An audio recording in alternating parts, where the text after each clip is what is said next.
In the summer, we love trying all different kinds of salads. Sure, we have our favorite potato salad and coleslaw recipes, but every now and then we want something that will really stand out. You know, a real showstopper.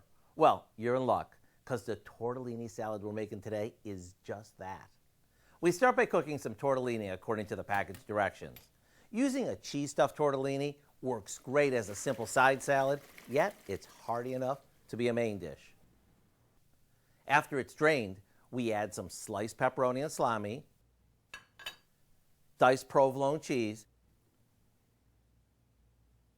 and to give it color, cherry tomatoes, black olives, sliced red onions, a few artichoke hearts, and a bit of chopped parsley. Now we drizzle this with a homemade red wine vinaigrette and give it a good toss. We could serve this as is, but I think it's even better if you chill it a bit before setting it out.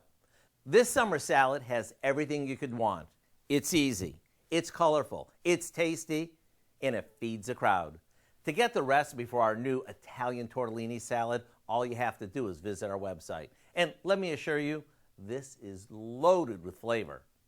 I'm Howard in the Mr. Food Test Kitchen, where today we found a pasta perfect way for you to say, ooh, it's so good.